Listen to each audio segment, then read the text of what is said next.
Hey, what's up, guys, and welcome back to Red 5 Reviews. Hope you all are doing well, and happy Star Wars Day. May the 4th to you all.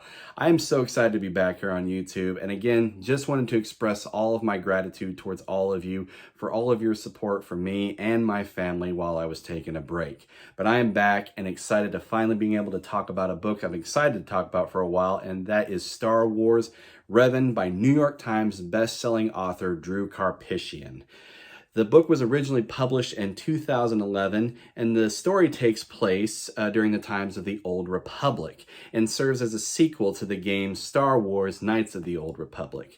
Now, I'm going to try to keep the book review as spoiler-free as possible, but I will let you know this may contain some spoilers for the Knights of the Old Republic game itself. So if you have not played that and are interested to do so, I recommend playing that and then checking out this review.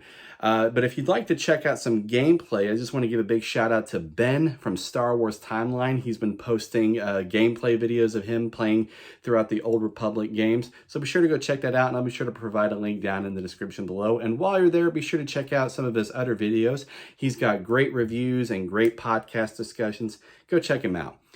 With that said, guys, it is now time to review Revan. 2 years after the events of the Knights of the Old Republic game, Revan is now happily married to Bastila Shan, and they are both expecting their first child. However, Revan is still tormented by dreams and visions from his past life as the Sith Lord Darth Revan, a life he cannot fully remember. Because of this, Revan departs on a quest to search for answers. Meanwhile, in another part of the galaxy, a Sith named Lord Scourge is tasked with solving the truth behind deadly threats made against the Sith Lord known as Darth Nihilus. His quest, along with Revan's, eventually leads them both to the Sith Emperor himself, Lord Vitiate, who has a diabolical plan of his own. And now for my thoughts. I really enjoyed Revan, even after a second read-through. It's been years since I read it for the first time, and I was still invested and engaged with the story the second time around. The story of Revan is very intriguing, and Drew Karpyshyn did a great job at capturing both the character and his tragic story.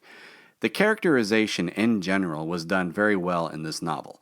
I found myself becoming invested even in the characters who were only briefly featured in the book. I was also very impressed with the author's description of the Sith Emperor, Lord Vitiate. The scene where he was first introduced was very suspenseful, and I felt Mark Thompson's portrayal of him for the audiobook added to that a lot as well. Although he's one of the book's antagonists, I found myself very worried for Lord Scourge during his first encounter with Vitiate.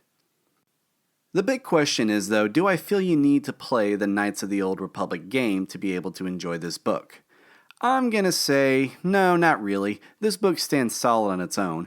I do recommend checking the game out, though, because I think knowing the backstory does add more to the reading experience. I actually did try to read this a few years back before I played the Knights of the Old Republic game, but decided that it would actually be better to play the game, then read this book, and I'm glad I trusted my instincts. While the book briefly describes the major events that took place in the game, actually playing the game helped me become more invested in Revan's story, and there's also characters from the game that return in this novel who I wouldn't have known much about otherwise. Now, the only thing that I didn't really care for about this book was the ending. Despite the great journey, I felt that the ending was a little too abrupt. Now, don't get me wrong, it was written pretty well, and I definitely didn't predict it during my original read-through. I just honestly was hoping for a different outcome than what we got. I'm not trying to give spoilers, but even though the novel's ending was a little too rushed for me, it doesn't necessarily mean that Revan's story is over. But again, that's all I'm gonna say. That's really the only negative I have for this book. Otherwise, this is a very well-paced book with great characters and a story that was told very well. I would definitely recommend this for all Star Wars fans. And again, if you would like a gripping and suspenseful experience with this novel, then I do recommend checking out the audiobook. Mark Thompson never ceases to impress me with his Star Wars book narrations. I'm going to give Star Wars Revan by Drew Karpyshyn 4.5 out of 5 stars. Thanks so much for checking out this review, everyone. I hope that you enjoyed it and hope that you found it helpful. And if you did, please hit that like button. And if you're new to my channel, then please consider subscribing if you'd like to stay updated for more Star Wars content. Thank you all again so much. And until next time, this is Red 5 standing by.